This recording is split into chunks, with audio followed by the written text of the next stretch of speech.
Imagine waking up one morning and discovering that someone had secretly sold the Eiffel Tower.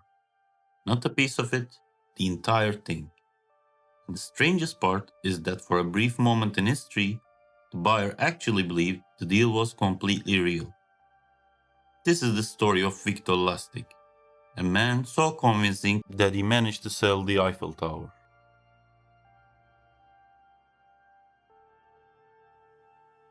Victor Lustig was born in 1890 in what is now the Czechia. From a young age, he showed an unusual talent. It was not maths, science, or engineering. His real talent was understanding people. Lustig had an amazing ability to read human behavior. He could quickly identify what people wanted, what they feared, and most importantly, what they were willing to believe. This skill would eventually make him one of the most famous con artists in history.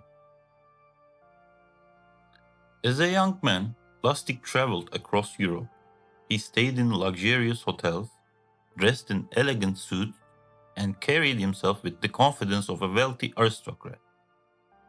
He spoke several languages fluently, including French, German, English, and Italian. To anyone who met him, he appeared sophisticated, educated, and trustworthy. But behind this charming image was a professional con artist who made his living by deceiving others. By the early 1920s, Lustig had already carried out many small scams. However, he was always looking for a bigger opportunity, something bold, something unforgettable. And eventually, that opportunity appeared in the most unexpected place: a newspaper article. At the time, Paris was one of the most vibrant cities in the world.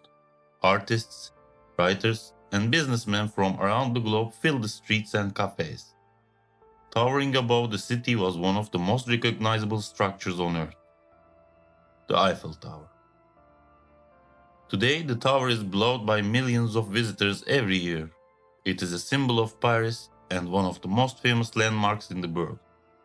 But surprisingly, this was not always the case. When the Eiffel Tower was first built in 1889 for the World's Fair, many locals strongly disliked it. Some critics called it ugly, others said it ruined the beautiful skyline of Paris. Even decades later, there were still debates about whether the tower should remain standing. Maintaining such a massive iron structure was expensive, and newspapers occasionally published articles discussing the high costs of its upkeep. One day, Victor Lustig read one of these articles.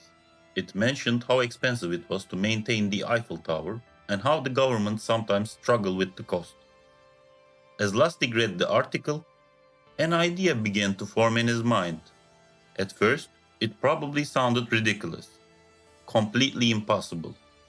But the more he thought about it, the more brilliant it seemed. What if he could convince someone that the government planned to dismantle the Eiffel Tower and sell it for scrap metal?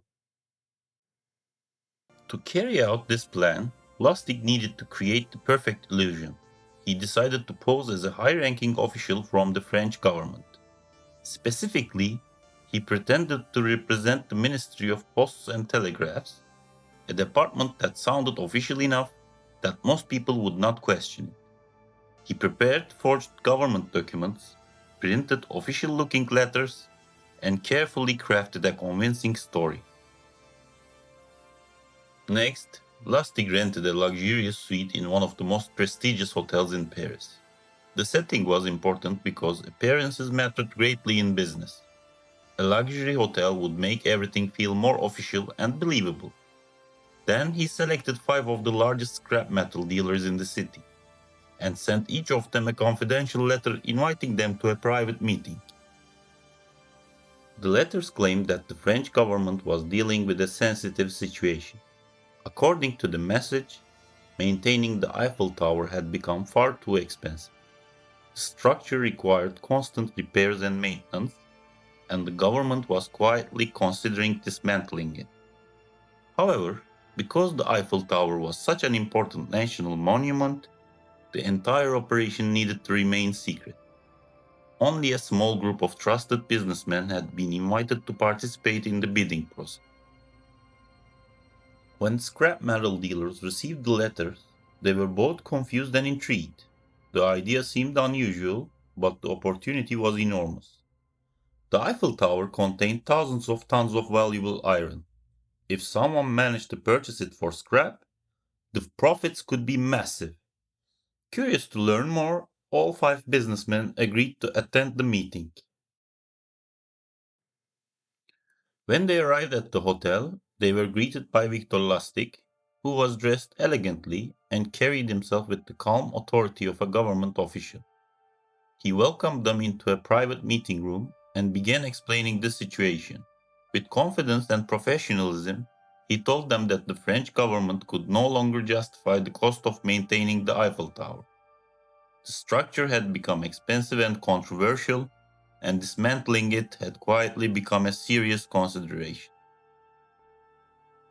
Lustig explained that the tower contained more than 7,000 tons of metal. The government planned to sell it to a scrap metal dealer who could handle the enormous quantity of iron. However, the transaction needed to remain strictly confidential. If the public learned about the plan too early, it could cause outrage. While presenting this story, Lustig carefully observed the reactions of the men in the room. He was not simply giving a presentation, he was studying them, watching their expressions, listening to their questions, trying to determine which one of them was the most eager, most ambitious, and perhaps most desperate to secure such an extraordinary deal. Soon, one man stood out. His name was André Poisson. Unlike some of the other businessmen, André was not part of Paris's most powerful business circles. He was successful, but still trying to establish his reputation. Lustig sensed that André was eager to prove himself and gain status among the city's elite. This made him the perfect target. After the meeting, Lustig invited André to a private conversation. During this meeting, he revealed something unexpected. In a quiet and slightly embarrassed tone, Lustig hinted that government officials were often underpaid and that certain arrangements sometimes helped speed up important decisions. In other words, he suggested that a personal payment, a bribe, might ensure that André would win the contract to purchase the Eiffel Tower. Instead of becoming suspicious, André felt that everything now made sense. To him, the situation seemed like a typical business arrangement. If he paid the bribe, he would secure the deal before any competitors had the chance. The opportunity was too profitable to ignore. André agreed to the arrangement. He paid Victor Lustig a large sum of money for the supposed purchase of the Eiffel Tower, along with the additional bribe to guarantee the contract. The paperwork was signed, the deal was finalized, and Lustig left Paris almost immediately with a suitcase full of money. Only later did André realize the shocking truth. The entire story had been a lie. The French government had never planned to sell the Eiffel Tower. There was no secret project, no dismantling, and no contract. He had been completely deceived. But something unexpected happened next. André never reported the crime to the police. Admitting that he had been tricked would have been embarrassing enough, but even worse, he would also have to admit that he had willingly offered a bribe to a government official. The scandal could destroy his reputation and damage his business. So instead of reporting the crime, he chose to remain silent. Meanwhile, Victor Lustig had already escaped with the money. In fact, the success of the scam gave him even more confidence. Incredibly, he later returned to Paris and attempted to run the exact same scheme again, once again pretending to sell the Eiffel Tower. This time, however, one of the potential buyers became suspicious and contacted the police. Lustig quickly fled the city before he could be arrested. Lustig continued committing scams for many years. Eventually, he moved to the United States, where he carried out another famous scheme involving a so-called money printing machine. This device supposedly duplicated real banknotes. Of course, it was yet another clever trick designed to deceive greedy investors. Eventually, the law finally caught up with him. Lustig was arrested by American authorities and sentenced to prison. He was eventually transferred to Alcatraz, one of the most secure prisons in the world, located on an island in San Francisco Bay. There, the man who once fooled some of the wealthiest businessmen in Europe spent the final years of his life behind bars. Victor Lustig died in Alcatraz in 1947.